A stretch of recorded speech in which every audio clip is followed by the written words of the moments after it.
Hey Pennsylvania, it's Wine O'Clock on Wine Time PA. Join Rob, Holly, and Steve as they explore their home state of Pennsylvania and all the wonderful wineries it has to offer.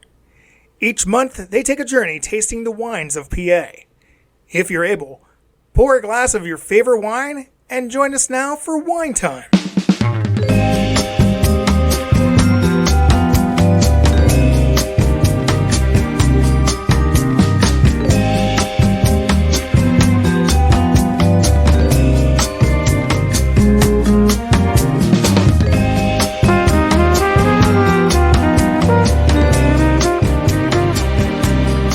Welcome, everyone, to another episode of Wine Time PA.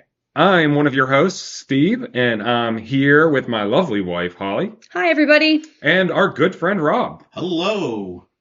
So to anybody new to this podcast, we're just three everyday wine lovers that are out on a journey to visit every one of Pennsylvania's 350 or so local wineries, and we're going to share our experience with you. So in today's episode, we're going to be discussing Cassel Vineyards of Hersey. The name may give it away. It is located near Hershey, Pennsylvania. The official address is Hummelstown, but it's basically Hershey. So get some chocolate while you're there. This is actually the first time that any of the three of us have visited this winery, but we put it on our short list because they had such interesting wines that we just had to give a shot.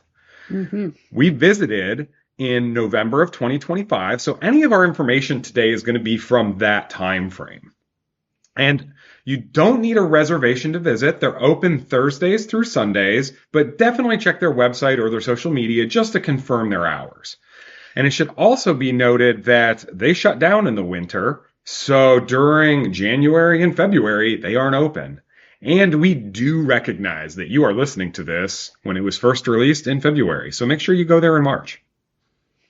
Before I turned it over to Rob to give us some history, I wanted to give a shout out to Dorothy and Paula. The one owner, Chris, who was going to help us, was unavailable that day. So these two ladies helped us in the tasting room, and they were just really amazing hosts. We had really many lovely conversations with them. We talked about the podcast. They talked about the wines. It was just a really nice visit, and I wanted to say thanks for that. Yeah, I want to thank them as well. They were really nice. And I also want to thank Chris for being very responsive to me via email about our visit before and after. So thank you. And Chris, we look forward to visiting again sometime and getting to meet you in person. Yeah, and Dorothy and Paula were really helpful and really knowledgeable of the wines. And I think Ron was the other gentleman there helping that day. So just a shout out and thanks to the three of them for a lovely experience during our visit there. Yes. So now let's talk about their property a little bit. Their property is a part of a 135-acre farmland that has been in the Cassel family since 1903. Wow.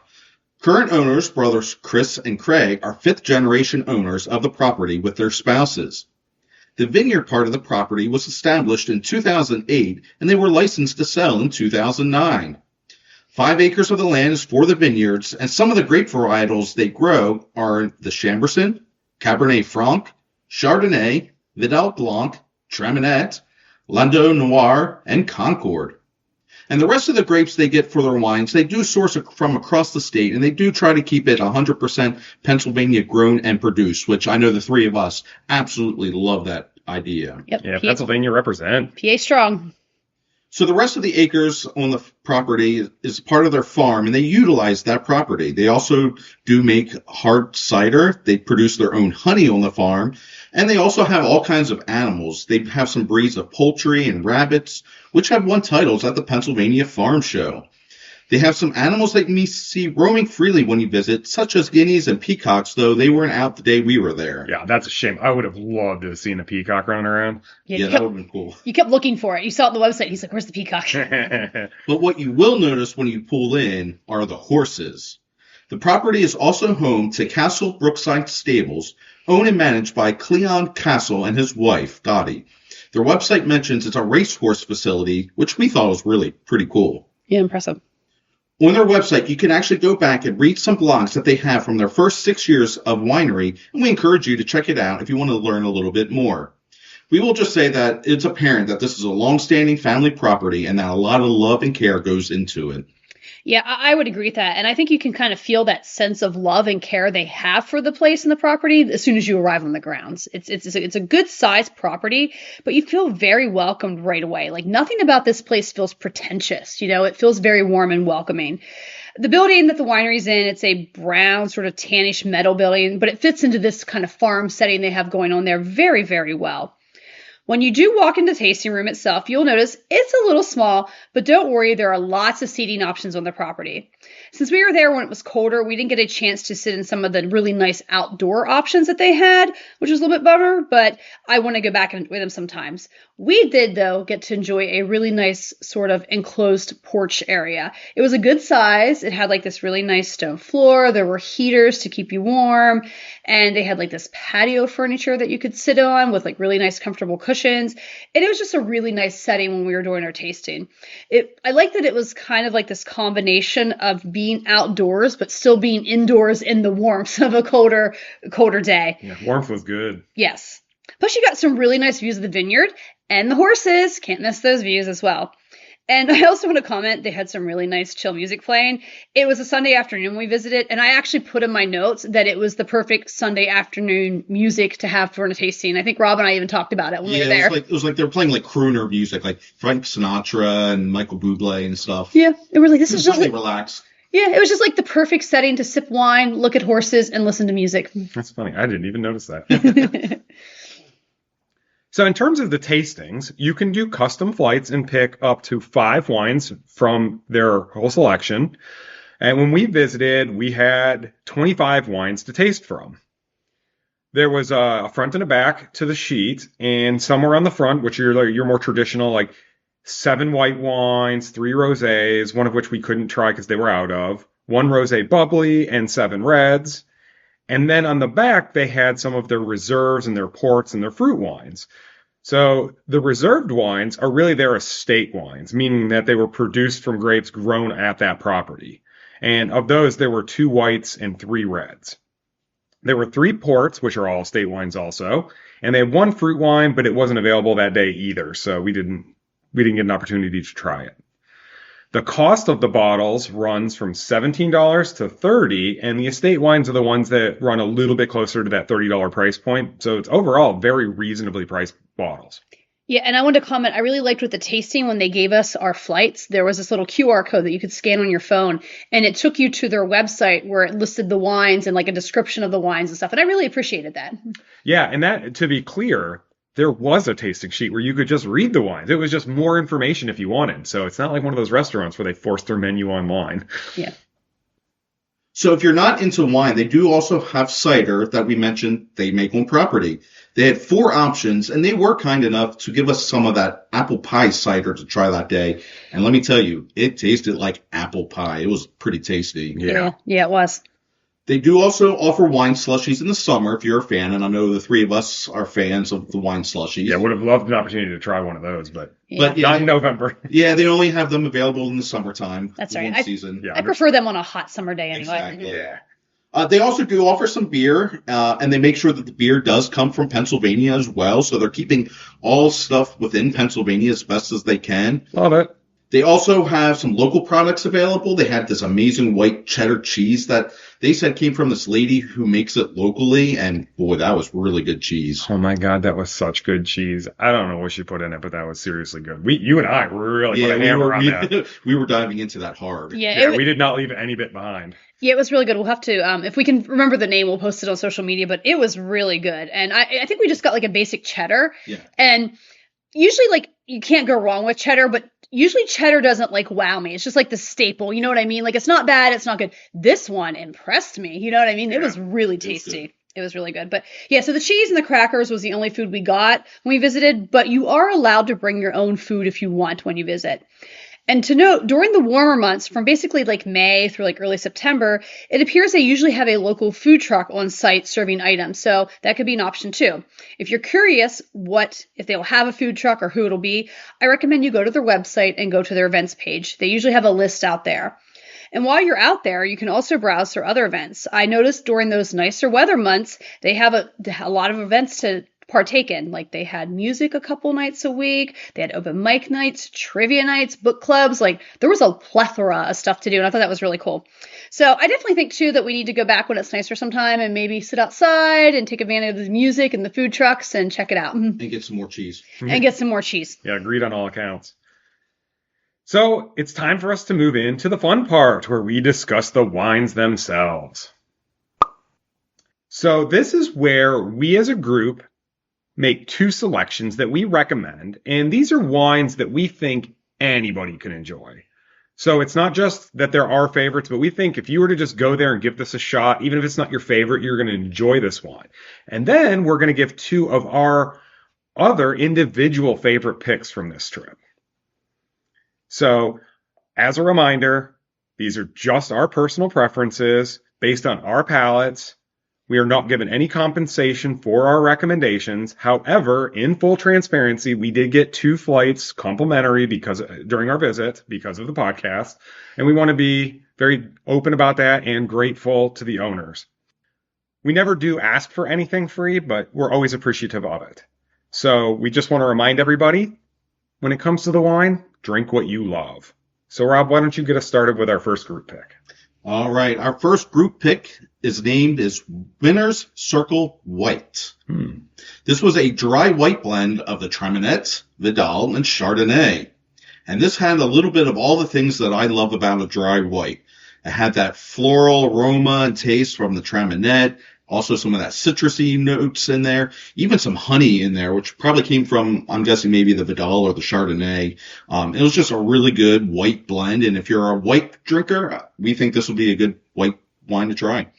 Yeah, I really enjoyed this. I noted it had a really dark yellow color with the strong floral and honey notes in the smell. When I took a sip, it did start a little sweet, but then the floral notes kicked in and it finished with this really nice citrus and honey. I thought it was a fun play of the taste, and I really enjoyed this wine a lot. I think it's a good spring or summer crowd pleaser wine. It's a winner, like the name says. Yeah, it was a beautiful color, and I definitely felt like the Treminette was the dominant grape in both aroma and flavor, which was fine by me because I really loved a good Treminette. This blend just offered enough of a change from a Treminette for me to really change up that flavor profile and made it really just nice and easy to drink. It was like a Treminette plus. Yeah, it really was. And yeah, I did get those honey notes too and some citrus. It was just very nice. Yeah, very fun play in the mouth. All right, so I'm going to talk about our second group pick, and that is the Red Silks Rosé. And I think it's rare that we find a rosé that all 3 of us actually enjoy. I don't think we overlap a lot in the rosé department. No. I mean, usually I like them more than you 2 and have picked some, but it's usually not something either of you tend to gravitate towards as a rosé. But this rosé is a blend of the Vidal and Concord grapes. It had a great flavor profile. For me, I got some citrus and pineapple or tropical notes. But what I really loved and what really won me over was that they used this wine as their winter holiday mulled wine that we had that day. And OMG, is that delicious. I forgot that was their mulled wine, but yes, it was really good. And yeah, like you said, I'm kind of hit or miss on rosés. It usually depends on like if it's more of a blush or if it's a blend of wines. But the fact that this was a Vidal, which is a grape I tend to like, and Concord, which is another grape I tend to like, that, for reasons that may become more apparent in a few minutes here, Spoiler alert. Sorry. Excuse me, but yeah, this was just a really good semi-sweet blend of some classic grapey flavors and just a touch of acidity and just a really wonderful wine. Yeah, I thought the Vidal really complemented the Concord and made it much less sweet than a Concord would be on its own, and it just gave it this nice, wonderful, rounded flavor. And as Holly said, it was even better mulled. Like that mulled might be the best mulled I've ever had, and I am usually kind of hit or miss on those. Just overall, this is a really great semi-sweet, and I think anybody could appreciate it. And try it warm. Yeah. All right, so I'll kick us off with the first of our individual picks, and I'm going to go with the Finish Line White. So this is a semi-sweet blend of Cayuga, Vidal Blanc, Treminette, and Riesling with 1.2% residual sugars. So this is just another one of those blends that was kind of Treminette dominated in a very good way. It was floral, had good levels of acidity. The finish was more like a Riesling though, which I thought was a really nice way, especially them being in that same, family of grapes. It was just a nice and balanced blend, and especially for those who like that family of grapes. Yeah, I rated this one pretty high, so I'm glad one of us picked it. Just a really good semi-sweet white blend, and yeah, it's one worth trying. Yeah, I had this start as well as a consideration for one of my favorites. I liked a lot of floral notes. I put it finished with some like peach and fruit for me, but that minerality that you get from a Riesling was definitely there because I noted, yeah, I can definitely tell there was Riesling in it when I tried it. But yeah, it was kind of fun because you could pick up the Treminette, you could pick up the Riesling really easily. They were kind of separate, but they transitioned very nicely. They did. But yeah, it was a good wine. Okay, so my first individual pick is the Dry Vidal Blanc. And I had noted that it had lots of great flavors. It was crisp and acidic with notes of grapefruit, melon, and even some apple. It actually kind of reminded me of a Pinot Grigio, which we all know I love. So, I'm always one that recommends a good Pinot Grigio or Pinot Gris. So if you like those, I recommend trying this as well. And they also should note they have a semi-sweet version of this wine. And that wine was good too, but I want the dry version because I liked the more acidity that I got from the drier version than the semi-sweet one. Yeah, I think this is a good maybe substitute for a Pinot Grigio. If you're not a big fan of like all that higher acidity, it had a little bit less acidity, but this was a really great Vidal, the dry. And yeah, I agree with you. I liked it more than the sweet one, and I had this one rated pretty high on my list as well. That's funny. I actually like the semi better, but I did like the dry one. I thought the acidity was really nice, and the citrusy bits were well done as well. Yeah. All right. Well, I guess it's time for my first pick, and I think we're going to throw back to that group pick we had with that rosé in there. That was the Vidal that Holly just mentioned. Yes. And I'm picking the Concord. Jeez, that's like a Steve pick, not a Rob pick. Yes, I'm. Yeah, we swapped bodies years ago. Sorry. I'm more the drier red drinker, but every once in a while I get in my moods where I like something sweeter.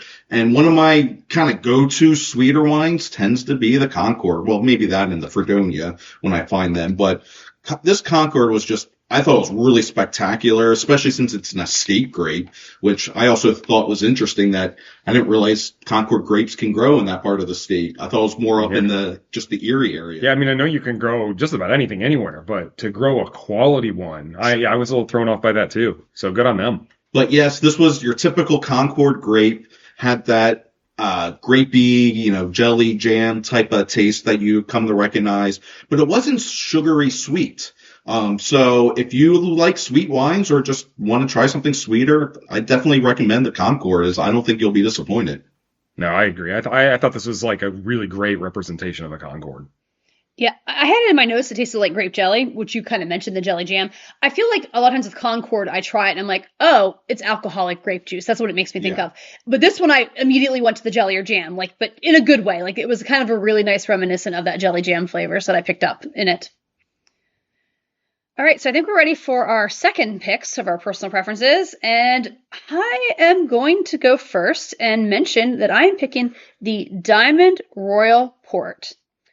So yes, I am picking a port wine, which is crazy. Very, very crazy. We all, especially me, tend to avoid port wines mostly at all costs. I'm honestly just not big into spirits, especially brandy, which is what is used a lot in port wines, which is the reason why I don't drink port wines a lot. But this one was really unique as it was a blend of Vidal Blanc and Treminette, two grapes we like right off the get-go. The website says it's aged in French oak, cognac barrels for 1 year and additionally aged for 2 years in the bottle. This one has a lot of grapefruit notes of apricot and peach with some caramel and honey. Usually in port wines, I taste the liquor or the spirit part more than the wine. But this one, it tasted just like wine to me. You know what I mean? A little sweet, but it tasted like wine. It has an ABV of 16%, so be careful with this one because I could easily get in trouble with this one as much as I was liking it that day. Yeah, I thoroughly enjoyed this too, which I was a surprise as Holly. I think that 16% is what helps. I think that's a little low for a lot of ports. Yeah. And just like you, I don't like the overwhelming alcohol flavor in a port. And this, I didn't really get that. I got a lot of these lovely flavors, and it was really interesting to try. We should also note that it was a white port. Yes, Yeah. and it's also unique. Which made most it ports are reds, and this was a white because of the Vidal and the Treminette in it. But yeah, I'm not a big port fan, but this one I could see myself drinking a little bit of it. Yeah, I mean, we had to try it when we saw Oh, white port. it was Treminette too. So. Yeah, we had to try it. And I think that's why I wanted to give it a shout out and pick it as a pick, because I don't think we've ever picked a port. And this one was just so unique that I thought it was worth mentioning. Like, if you're like us and you're usually like, no, I don't like ports, I still think you should try this one. Yeah, agreed. All right, for my second pick, I'm going to stay off the beaten path and pick another sweet wine. Jeez, right. Wow. 2 in 1 episode. Heaven forbid. We broke Rob. Sorry, everyone. But I'm going to pick the Niagara. Good That at least is within your wheelhouse. You do like a good Niagara. It's the third of my 3 sweeter wines I tend to pick. So the Niagara, if you're not familiar, it's what typically white grape juice that you can buy in the grocery stores made from is the Niagara. And this was just a classic example of that. There was that hints of acidity in the finish, but like the Concord that I picked, it wasn't sugary sweet. So it felt like you were just eating a Niagara grape and stuff. So again, I'm not a big sweet drinker, but I was drawn and wowed by another sweet wine, and that's the Niagara. Yeah, I honestly almost considered picking this wine also up until I tried that port. I was like, I like a good Niagara that isn't too sweet. And I love one that tasted like you just picked it off the vine. I think I've mentioned that before. I love that taste in my mouth. And this Niagara had that. And that's why I really enjoyed it. All right, so last pick, my second pick, I'm going to go with another Finish Line. And that is the Finish Line Red. So this is another semi-sweet. So I stayed right in that same vein. That's Thieves Lane right there. Yeah, right there in that semi lane. Probably, yeah. I like semi-dry a little bit better than semi-sweet, but they had some really good semi-sweets here. So this one is a blend of that Lando Noir, Maréchal Foch, I'm not sure if I pronounced that correct, which is a French-American hybrid.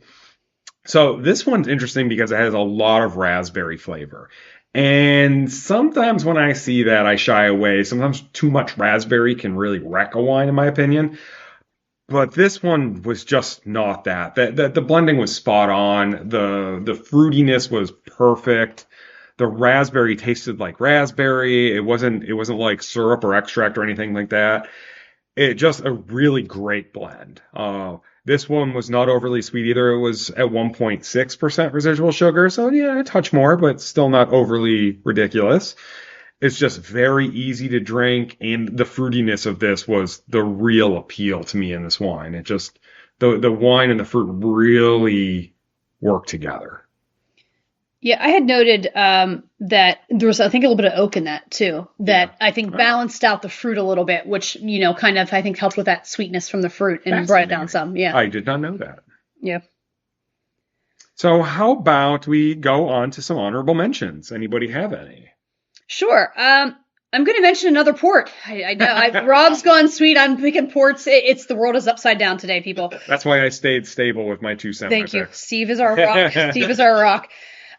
Anyway, so I'm going to actually mention their chocolate port. I mean, you're in the Hershey area. Come on. This one smells like chocolate. It starts with like the alcohol, but then it finishes with chocolate and it's just balanced together. So this would be like a good little after dinner sip. You want something a little sweet, a little chocolatey. And again, you're in the Hershey area. Come on. You got to try chocolate. Yeah, well branded from Cassel. I thought that was very good as well. I'm glad somebody picked that one. It was very unique. Yeah. All right. I need to shout this one out, and I hope you guys are sitting down because I'm shouting out the Purple Rain, which good thing we are sitting. Jeez. Which is their bubbly Concord. You don't like bubblies, Rob. What is up with that? Oh, that's funny. So, I mean, again, there must be something wrong with me, but no, these wines were really good. And yeah, I'm not a big bubbly fan and I'm not a big sweet fan, but there was something about the Purple Rain that brought the two of those things that I don't really gravitate toward, but blended it well and just made a really unique, I mean, I don't think I've seen a bubbly Concord, but it'd be good for, New Year's or just some parties and stuff. And I thought it was really tasty and kind of like a grape juice spritzer or something, it was just kind of unique, and I'll shout that out. Yeah, I think if you like sweeter bubbly wines, that's definitely one to consider trying in your visit. I'm not a big fan of bubbly either most of the time. I think sometimes the effervescence, the carbon dioxide, makes wines a little bit more bitter. So when I do like them, I like them when they're sweeter or semi-sweet, and it tames that sweetness. I thought this was pretty good too. Yeah, the carbonation wasn't, or the bubbliness wasn't overwhelming, which is probably why I enjoyed it. Yeah, just a little bit. It was to there. Really, take away some of that sweetness, keep some of that beautiful Concord flavor. And yeah, exactly. All right, everyone. Well, that was Cassel Vineyards of Hersey, and another can't-miss winery in Pennsylvania. We recommend checking them out this spring as soon as they open. For more information, you can visit their website at casselvineyards.com. That's CASSEL, vineyards.com. You can also find them on social media, and while you're out there, please look for us as well. And we'd love a thumbs up, a 5-star, a review, anything you want to share with us. Tune in next Wine Wednesday, which is the first of each month, as we discuss another great Pennsylvania winery. Cheers. Thanks for listening to Wine Time PA with your host Rob, Holly, and Steve. We hope you enjoyed our take on Pennsylvania wineries and all that they have to offer. Please be sure to like and subscribe to this podcast. Also, be sure to follow them on social media for updates and news. Remember, when it comes to wine, drink what you love.